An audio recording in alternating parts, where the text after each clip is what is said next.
Chile, 1879. El Pacífico convertido en campo de batalla. Tres naciones destruyéndose mutuamente por territorios y por el salitre que el siglo XIX valuaba casi como el oro. Una guerra que nadie recuerda bien y que el océano no ha olvidado. Y en medio de esa guerra, un barco que no pertenecía a ningún bando. Esta es la historia del capitán Rodrigo Ahumada y de la Dama Negra, el barco que aparecía antes de las batallas para mostrarle a los vivos los rostros de los que iban a morir. Antes de continuar, dos cosas rápidas. Suscríbete al canal si aún no lo has hecho. Cada suscripción nos permite seguir trayendo historias como esta. Y cuéntanos en los comentarios desde qué ciudad nos estás viendo hoy. Queremos saber desde dónde nos llega cada uno de ustedes. Apaga las luces. La Dama Negra está navegando. Rodrigo Ahumada tenía 42 años cuando la guerra comenzó y la actitud de alguien que ha pasado suficiente tiempo en el océano como para saber que el mar no distingue entre bandos, no respeta uniforme ni bandera y cobra sus deudas con una imparcialidad que ningún tribunal humano ha logrado igualar. Había nacido en Valparaíso en 1837, hijo de un estibador del puerto y una mujer de Chiloé que le había enseñado, antes que cualquier otra cosa, que el mar tiene memoria, y que los hombres que lo irrespetan no mueren necesariamente en el agua, simplemente mueren sabiendo que se lo merecían. Llevaba 20 años navegando para la Armada de Chile. Había visto tormentas en el Cabo de Hornos que convertían el horizonte en una pared vertical de agua negra.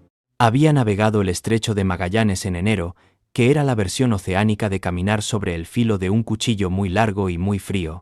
Había perdido hombres no muchos, porque era el tipo de capitán que duerme poco y observa mucho, pero los había perdido, y cargaba cada uno de esos nombres con la seriedad específica de quien sabe que un nombre olvidado es una muerte que ocurre 2 veces. Cuando Chile declaró la guerra a Bolivia y Perú, en abril de 1879, Ahumada recibió el mando de la corbeta Esmeralda con la misma expresión con que habría recibido cualquier otra orden, sin entusiasmo visible y sin objeción audible, porque había aprendido hace tiempo que las guerras las deciden los políticos y las pagan los marineros, y que la opinión de un capitán sobre ese arreglo no cambia nada excepto el humor del capitán. Su tripulación eran 86 hombres. Los conocía a todos por nombre, por defecto y por virtud, que es la trinidad de conocimientos que un buen capitán acumula sobre su gente, porque en el mar los tres son igualmente útiles en momentos distintos. Sabía quién bebía en exceso y quién compensaba eso con una habilidad con los nudos que ningún hombre sobrio igualaba. Sabía quién era cobarde en tierra y valiente en el agua, que es una combinación más común de lo que la gente cree. Sabía quién tenía familia esperando y quién no tenía a nadie, y trataba a ambos tipos con el mismo respeto, porque la soledad no es una falla de carácter, sino una circunstancia de la vida. La primera vez que escuchó hablar de la Dama Negra fue en el puerto de Iquique, 3 semanas después de que comenzaran las operaciones navales. Un marinero del barco anclado a su lado, un hombre mayor, de la costa norte, con la piel del color y la textura de la madera que lleva años en el agua, le contó en voz baja, con la seriedad de alguien que no espera ser creído, pero siente la obligación de decirlo de todas formas, que la noche anterior había visto un barco negro navegando sin luces a media milla de distancia, que había figuras en su combés, que una de esas figuras tenía el rostro de su propio hermano, que estaba sirviendo en otro barco de la flota a 100 kilómetros al norte. Ahumada escuchó sin interrumpir. Luego preguntó si el hermano estaba bien. El marinero respondió que no lo sabía todavía. 2 días después, llegó la noticia de que el barco donde servía el hermano había sido atacado y que entre los muertos estaba él. Ahumada anotó eso en su diario de a bordo, con la misma letra cuidadosa con que anotaba las condiciones del viento y la temperatura del agua. No porque creyera en el barco fantasma, era un hombre de ciencia aplicada, de cartas náuticas y tablas de mareas y física newtoniana del movimiento de los cuerpos en fluidos, sino porque llevaba suficiente tiempo en el mar como para saber que hay cosas que ocurren antes de que la ciencia tenga el vocabulario para describirlas, y que descartar esas cosas por falta de vocabulario es una forma de ignorancia que el océano castiga con especial eficiencia. La primera vez que vio la Dama Negra fue exactamente como el marinero la había descrito. Noche del 4 de octubre de 1879. La Esmeralda navegaba hacia el norte en dirección a la posición donde al día siguiente se libraría la batalla de Punta Angamos. El mar estaba inusualmente quieto, ese tipo de quietud que los marineros experimentados reconocen no como calma, sino como contención, como si el océano estuviera aguantando la respiración antes de algo que ya sabe que va a ocurrir. Fue el vigía quien lo vio primero, y lo anunció con una voz que intentaba ser profesional y no del todo lo conseguía. Un barco a media milla por el través de estribor, navegando en paralelo, sin luces excepto una roja en la proa. Ahumada subió al puente con el catalejo. El barco era negro, no pintado de negro de una manera más fundamental, como si hubiera absorbido toda la luz disponible y no tuviera intención de devolver ninguna. El casco era antiguo, de un diseño que Ahumada no supo ubicar en ninguna época específica, pero que le pareció anterior a cualquier barco que hubiera visto en funcionamiento. No tenía propulsión visible, ni velas desplegadas, ni humo de motor, y sin embargo, se movía con una regularidad que ninguna corriente conocida en esa zona podía explicar. Y en el combés había figuras. Ahumada las contó. 16. De pie a lo largo de la borda, perfectamente inmóviles, mirando hacia la Esmeralda con la quietud de algo que no necesita moverse porque ya ha llegado a donde tenía que llegar. Enfocó el catalejo en los rostros. Tardó un momento en entender lo que estaba viendo. Luego bajó el catalejo, luego lo volvió a subir porque su cerebro rechazaba la información y necesitaba verificarla una segunda vez. Los rostros eran rostros de su tripulación. No todos 16 de 86. Pero 16 rostros que reconoció sin dificultad, porque los había mirado cada día durante meses, porque sabía los nombres que correspondían a cada uno y las historias que correspondían a cada nombre. Bajó el catalejo por segunda vez. Cuando volvió a mirar hacia el lugar donde había estado el barco, el mar estaba vacío. Al día siguiente, en la batalla de Punta Angamos, murieron exactamente 16 hombres de la tripulación de la Esmeralda, los 16 cuyos rostros había visto en el combés de la Dama Negra. Ahumada los enterró con sus propias manos en la medida en que el mar permite enterrar a sus muertos, y esa noche escribió en su diario una sola línea que no era científica, ni militar, ni náutica. Era una pregunta. Si el barco muestra los rostros de los que van a morir, ¿para qué los muestra? La pregunta no lo abandonó. No en el sentido en que las preguntas filosóficas ocupan la mente de manera abstracta y decorativa, en el sentido en que una pregunta sin respuesta ocupa espacio físico dentro de un hombre, se instala entre el esternón y la columna y pesa ahí con una constancia que interfiere con el sueño y con el apetito y con la capacidad de dar órdenes con la convicción que una tripulación necesita ver en su capitán. Ahumada era un hombre metódico. Respondía a las preguntas sin respuesta de la misma manera en que respondía a los problemas náuticos sin solución obvia, recopilando información, comparando casos, buscando el patrón que conecta los datos dispersos en algo que pueda ser comprendido y eventualmente utilizado. Empezó a preguntar, con discreción, porque un capitán de la Armada que va por los puertos preguntando sobre barcos fantasma no genera exactamente el tipo de confianza institucional que una carrera militar requiere, pero preguntó. A marineros viejos en tabernas de Iquique y Valparaíso, a pescadores de la costa norte que llevaban generaciones en el agua, a un cartógrafo retirado en Antofagasta, que tenía fama de haber navegado prácticamente todo el Pacífico Sur en sus 40 años de servicio, y que recibió a Ahumada en su casa con la hospitalidad específica de los hombres solitarios que rara vez reciben visitas interesantes. Lo que recopiló en esas conversaciones era fragmentario e inconsistente en los detalles, pero sorprendentemente coherente en lo esencial. La Dama Negra no era nueva.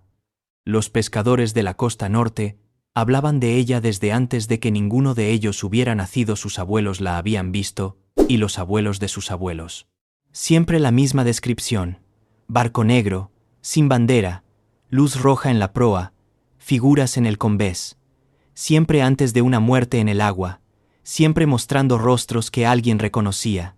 Pero había algo más que Ahumada tardó varias conversaciones en extraer porque la gente lo mencionaba de pasada, como un detalle menor, cuando para él resultó ser el detalle más importante de todos. La Dama Negra no aparecía únicamente antes de batallas navales. Aparecía antes de cualquier muerte en el mar. naufragios, accidentes, tormentas, y no siempre mostraba los rostros de los que iban a morir. A veces, no siempre, pero a veces, según los testimonios más antiguos y más detallados, mostraba otro rostro, el rostro de alguien que no estaba entre los que morirían. El rostro de alguien que podría evitarlo. Eso fue lo que el cartógrafo retirado de Antofagasta le dijo, con la precisión de un hombre que ha pasado su vida midiendo distancias y eligiendo palabras con el mismo cuidado con que elige las unidades de medida. Le dijo que su padre, que había sido capitán de barco mercante en la ruta Valparaíso-Callao durante 30 años, había visto la Dama Negra 2 veces en su vida. La primera vez había contado los rostros en el combés y había reconocido a 4 hombres de su tripulación y no había hecho nada porque no sabía qué hacer. Y los 4 habían muerto en el naufragio de 2 días después. La segunda vez había visto en el combés los mismos 4 rostros más uno, y ese uno adicional era el suyo propio. Esa vez había dado media vuelta y había llevado el barco de regreso al puerto antes de que nadie pudiera objetar nada. Había inventado una avería en el motor que los técnicos no encontraron porque no existía. Había soportado la humillación administrativa que eso implicó con la serenidad de alguien que sabe exactamente por qué está haciendo lo que está haciendo, aunque no pueda explicárselo a nadie. El barco que debería haber transportado nunca encontró otro capitán a tiempo. La carga se retrasó. Nadie murió. El cartógrafo le dijo que su padre había llegado a una conclusión que era difícil de sostener desde cualquier perspectiva racional, pero que los hechos respaldaban con una coherencia que resultaba difícil ignorar. Que la Dama Negra no era un presagio, era una advertencia. Que la diferencia entre un presagio y una advertencia es que el presagio anuncia lo inevitable y la advertencia anuncia lo evitable, y que el barco negro llevaba siglos navegando esa costa, mostrándole a los vivos lo que podía cambiarse si alguien tenía la voluntad de cambiar el rumbo. Que el problema era que casi nadie lo entendía así, que casi todos lo veían, se aterraban, y seguían adelante porque cambiar el rumbo tiene un costo que la mayoría de los hombres no está dispuesta a pagar. Ahumada escuchó todo eso sentado en la sala del cartógrafo, con una taza de té frío en las manos, y la misma expresión que había tenido cuando bajó el Catalejo la noche del 4 de octubre. Luego preguntó algo que al cartógrafo le tomó por sorpresa. No porque fuera una pregunta extraña, sino porque era exactamente la pregunta correcta, y las preguntas correctas siempre sorprenden un poco. Le preguntó si alguien había intentado alguna vez acercarse al barco. La respuesta del cartógrafo fue que sí, que alguien lo había intentado, una vez, hacía muchos años, y que ese alguien había vuelto. Lo cual era ya en sí mismo extraordinario, porque la mayoría de los encuentros con la Dama Negra terminaban con el testigo mirando un mar vacío desde donde el barco había estado y preguntándose si había visto realmente lo que creía haber visto. Que alguien se hubiera acercado lo suficiente para contar algo más era, en el contexto de todos los testimonios que el cartógrafo había recopilado a lo largo de su vida, único. La persona que lo había intentado era una mujer. Una pescadora de Coquimbo llamada Esperanza, que había visto la Dama Negra la noche antes de la tormenta que mató a su marido y a sus 2 hermanos, y que había reconocido sus rostros en el combés sin entender lo que significaba hasta que fue demasiado tarde. Que 3 años después, cuando el barco apareció de nuevo frente a la costa de Coquimbo, había salido sola en su barca de pesca en dirección a él, sin decirle a nadie a dónde iba porque sabía que nadie la habría dejado ir. El cartógrafo había conocido a Esperanza siendo niño, cuando ella era ya una mujer vieja que vivía sola en una casa de pescadores cerca del puerto y que tenía fama en el pueblo de saber cosas sobre el mar que nadie le había enseñado. Le había preguntado directamente, con la audacia de los niños que todavía no han aprendido que hay preguntas que los adultos no responden, qué había visto cuando se acercó al barco negro. Esperanza le había dicho que el barco no había huido cuando ella se acercó, que había permanecido donde estaba, quieto sobre el agua oscura, con su luz roja en la proa y sus figuras inmóviles en el combés. Que cuando su barca estuvo suficientemente cerca, había podido ver que las figuras no eran personas o no eran únicamente personas. Eran algo entre una persona y un recuerdo de una persona, con la forma y el rostro correctos pero sin el peso específico que tienen los cuerpos vivos en el espacio, sin la manera en que una persona viva desplaza el aire a su alrededor simplemente por estar ahí. Que había llamado a sus hermanos por nombre. que las figuras con sus rostros no habían respondido, pero que el barco había respondido que algo en el casco o en el agua alrededor del casco había cambiado cuando ella habló, una vibración muy baja, casi por debajo de lo audible, que ella había sentido en los huesos de las manos sobre los remos antes de escucharla con los oídos.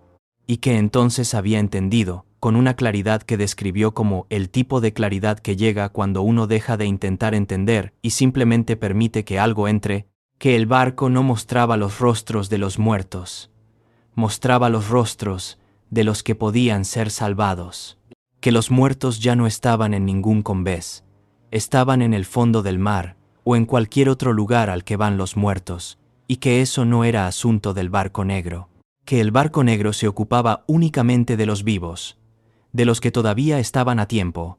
Ahumada pasó la noche siguiente en cubierta, no porque esperara que la dama negra apareciera esa noche específica. La guerra continuaba y los barcos continuaban moviéndose y las probabilidades de un avistamiento eran imposibles de calcular, sino porque necesitaba estar en el agua, bajo el cielo, con el movimiento del barco bajo sus pies y el olor del Pacífico en el aire, para procesar lo que el cartógrafo le había dicho con la parte de su mente que no procesa información en interiores. Pensó en los 16 hombres de Punta Angamos, en sus rostros en el catalejo la noche antes de la batalla, en la pregunta que había escrito en el diario si el barco muestra los rostros de los que van a morir, ¿para qué los muestra? La respuesta que Esperanza había encontrado en su barca de pesca frente a Coquimbo era la única que hacía que todo lo demás tuviera sentido. El barco no mostraba los que iban a morir. Mostraba los que podían ser salvados si alguien tomaba la decisión correcta en el momento correcto. Lo que significaba que él, la noche del 4 de octubre, había tenido en sus manos la posibilidad de salvar 16 vidas. Y no lo había sabido. Esa comprensión tenía un peso específico que Ahumada sintió físicamente, instalado entre el esternón y la columna exactamente donde había estado la pregunta sin respuesta, pero más pesado, más permanente. La guerra continuaba. Habría más batallas. Habría más noches de Pacífico quieto y barco negro y figuras en el combés. La próxima vez que la dama negra apareciera, Ahumada iba a acercarse. La oportunidad llegó 6 semanas después, en noviembre de 1879, cuando la Esmeralda recibió órdenes de patrullar la costa norte en anticipación a un movimiento naval peruano que la inteligencia militar había detectado cerca de Arica. La noche del 23 de noviembre el mar estaba en ese estado de quietud que Ahumada ya había aprendido a leer como algo distinto a la calma. Ordenó a la tripulación que descansara en turnos cortos y se quedó en el puente con el vigía de guardia, un muchacho de 19 años llamado Castillo, que tenía la vista más larga de toda la tripulación y la virtud adicional de no hacer preguntas innecesarias. El barco apareció a las 2 de la madrugada. Misma descripción de siempre. Negro, sin luces excepto la roja en la proa, navegando en paralelo a media milla de distancia con esa regularidad que ninguna corriente explicaba. Castillo lo anunció con una voz completamente plana, que sugería que había decidido de antemano que fuera, lo que viera esa noche lo iba a anunciar con voz completamente plana, y Ahumada le agradeció mentalmente esa decisión. Miró por el catalejo. Contó las figuras en el combés. Eran 11 esta vez. Enfocó los rostros uno por uno con la meticulosidad de alguien que sabe que lo que está haciendo importa y que los errores de identificación tienen consecuencias que no puede permitirse. Reconoció a 9 de los 11. 9 hombres de su tripulación, cuyos rostros miró en el catalejo con esa sensación ya conocida de rechazo que el cerebro produce cuando recibe información que contradice lo que entiende como posible. Los otros 2 rostros no los reconoció, lo cual era nuevo. Lo cual era, según lo que el cartógrafo le había contado sobre lo que Esperanza le había contado, exactamente el tipo de anomalía que merecía atención.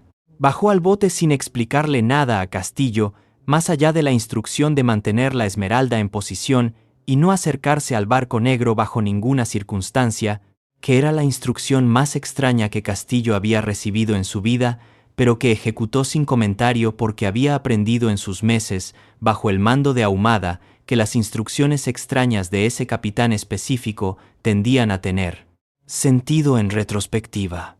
Ahumada remó solo hacia la dama negra. El agua bajo los remos tenía esa temperatura específica del Pacífico Norte en noviembre que es fría sin ser hostil, y el sonido de los remos en el agua era el único sonido, excepto la respiración de Ahumada y algo más, esa vibración baja que Esperanza había descrito, el que los colisiones, el sonido de los remos en el agua, era el único sonido de los remos en el agua, que Ahumada empezó a sentir en las manos sobre los remos cuando llevaba 5 minutos remando y que se intensificó gradualmente hasta que pudo percibirla también en el pecho, como una nota musical demasiado grave para ser escuchada pero no demasiado grave para ser sentida. El barco no se movió cuando él se acercó. De cerca era diferente a como lo había visto por el catalejo. El casco era más antiguo de lo que cualquier barco en funcionamiento tenía derecho a ser madera oscura con una textura que sugería siglos de agua, sin el deterioro que esos siglos deberían haber producido, como si el tiempo se hubiera aplicado al barco de manera diferente a como se aplica a las cosas que envejecen normalmente. No había ningún sonido de tripulación, ninguna voz, ningún movimiento excepto el balanceo mínimo del casco sobre el agua quieta. Las figuras en el combés lo miraban desde arriba. Ahumada amarró el bote al casco con la cuerda que había traído, que era un gesto completamente práctico que también era, comprendió en el momento de hacerlo, una declaración de intención. No iba a irse hasta tener lo que había venido a buscar. Luego miró hacia arriba y llamó por nombre a los 9 hombres de su tripulación, cuyos rostros había reconocido en el catalejo. La vibración cambió cuando habló. No de intensidad de carácter. Pasó de ser un sonido sin dirección a ser algo que tenía un interior, una estructura, de la misma manera en que el ruido de fondo de un puerto se convierte en algo reconocible cuando uno aprende a distinguir dentro de él el sonido específico del agua contra los cascos de los distintos tipos de barco. Las figuras no respondieron. Pero el barco respondió. El casco bajo sus manos pulsó una sola vez, suave, inequívoca, y en ese pulso, Ahumada, recibió una información que no llegó a través de ningún sentido que pudiera nombrar con precisión. No fue visión ni sonido ni tacto, aunque contenía elementos de los tres. Fue más parecido a la comprensión repentina de algo que uno ya sabía pero no había organizado todavía en palabras, el tipo de claridad que llega cuando las piezas de un problema complejo encuentran de pronto el orden correcto. Entendió que la batalla que se libraría en los días siguientes no era inevitable en la forma en que se iba a librar, que había una decisión que podía tomarse, una ruta diferente, un momento diferente, una posición diferente que cambiaría el resultado de manera suficiente como para que esos 9 hombres no estuvieran en el lugar y el momento donde iban a morir, que el margen era estrecho y que requería actuar antes de que amaneciera, antes de que las órdenes del Estado Mayor comprometieran a la flota con una posición que no podía cambiarse sin consecuencias administrativas que Ahumada estaba dispuesto a enfrentar. Y entendió, también, quiénes eran los 2 rostros que no había reconocido. Eran los rostros de las personas que tomarían las decisiones equivocadas si él no tomaba la decisión correcta. No marineros de su tripulación oficiales del Estado Mayor que nunca habían estado en el agua en condiciones reales de combate y que iban a dar órdenes de posición basadas en mapas que el mar no había consultado. Desató el bote. Remó de regreso a la Esmeralda. Cuando llegó al barco la Dama Negra, ya no estaba en el horizonte. El mar estaba vacío y quieto, y extraordinariamente ordinario. Castillo lo miró subir por la escala de cuerda sin hacer ninguna pregunta, que era exactamente lo que Ahumada necesitaba de él en ese momento. Fue directamente al despacho y escribió durante 2 horas. No en el diario, en un informe formal al comandante de la flota, redactado con la precisión técnica y la frialdad burocrática que ese tipo de documento requería, argumentando una modificación de la ruta y la posición de la Esmeralda para los días siguientes, basándose en una evaluación de las corrientes y la profundidad del fondo marino en la zona operativa, que era técnicamente correcta, aunque no era la razón real. Envió el informe antes del amanecer. La respuesta tardó un día, y llegó con la irritación característica de las instituciones militares, cuando alguien cuestiona una decisión ya tomada, pero llegó aprobando la modificación, porque los argumentos técnicos eran sólidos, y porque el comandante de la flota tenía suficiente experiencia como para saber que Rodrigo Ahumada no era el tipo de capitán que cuestiona las órdenes sin razones que justifiquen el cuestionamiento. La batalla se libró 3 días después en una posición diferente a la que el Estado Mayor había planeado originalmente para la Esmeralda. Murieron hombres. La guerra no se detuvo porque un capitán hubiera hablado con un barco fantasma. En una noche de noviembre, la guerra siguió con la indiferencia específica que tienen las guerras hacia las decisiones individuales de las personas que las habitan. Pero de los 98 hombres que la Esmeralda llevaba a bordo ese día, 94 sobrevivieron. Los 4 que murieron Ahumada los conocía sus nombres y sus familias, y los cargó con la seriedad de siempre. No estaban entre los 9 rostros que había visto en el combés de la Dama Negra. Los 9 estaban vivos. Ahumada escribió eso en su diario sin comentario adicional.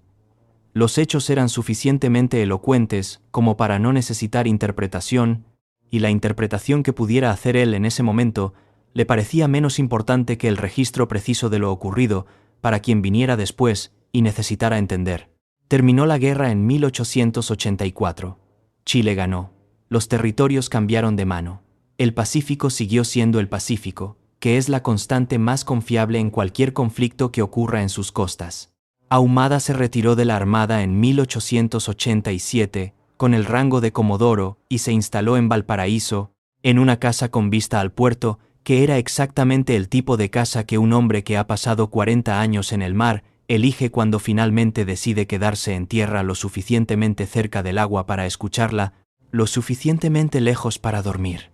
Pasó los últimos años de su vida escribiendo. No memorias militares, eso se lo habían pedido varias veces, y lo había rechazado con la cortesía de quien no tiene ninguna intención de hacer lo que le piden, pero prefiere no decirlo directamente. Escribió un documento largo, detallado, que era parte diario personal y parte investigación, y parte algo que no tenía un nombre preciso en ningún género literario que él conociera. Recopilaba todo lo que había aprendido sobre la Dama Negra, los testimonios, los avistamientos, los patrones que había identificado en 20 años de recopilar información. Y describía, con la misma precisión técnica con que habría escrito un informe naval, lo que había ocurrido la noche del 23 de noviembre de 1879 y lo que había comprendido con las manos sobre el casco del barco negro. No lo publicó. Lo dejó en un cajón con una nota que decía que debía ser entregado a alguien que lo necesitara, que la persona correcta lo encontraría cuando fuera el momento correcto, y que si nadie lo encontraba nunca era igualmente válido, porque las cosas que el mar quiere que se sepan, encuentran su camino sin necesitar la ayuda de los archivos. Murió en 1901. La casa fue vendida. El cajón fue abierto eventualmente, como todos los cajones lo son. El documento llegó, por una serie de circunstancias que haría falta otro capítulo entero para describir, a manos de un cartógrafo de Antofagasta que lo leyó de una sentada y que reconoció en él la historia que su padre le había contado sobre Esperanza de Coquimbo y sobre el barco negro y sobre la diferencia entre un presagio y una advertencia. La Dama Negra continuó siendo vista en el Pacífico Sur durante el siglo siguiente. Los avistamientos son menos frecuentes ahora que en la época de la guerra, o quizás son igualmente frecuentes, pero la gente que los ve ha decidido que no vale la pena contarlos en un mundo que tiene otras explicaciones disponibles. Para las cosas que ocurren en el agua de noche, las explicaciones disponibles son más cómodas. Las explicaciones disponibles no requieren tomar ninguna decisión difícil antes del amanecer. Pero el mar tiene memoria. Y la Dama Negra navega todavía con su luz roja en la proa y sus figuras en el combés, en algún punto del Pacífico donde alguien necesita ver lo que todavía puede cambiarse antes de que sea demasiado tarde para cambiarlo. El mar no manda presagios, manda advertencias. El problema siempre ha sido el mismo, que casi nadie sabe la diferencia hasta que ya es demasiado tarde para importar.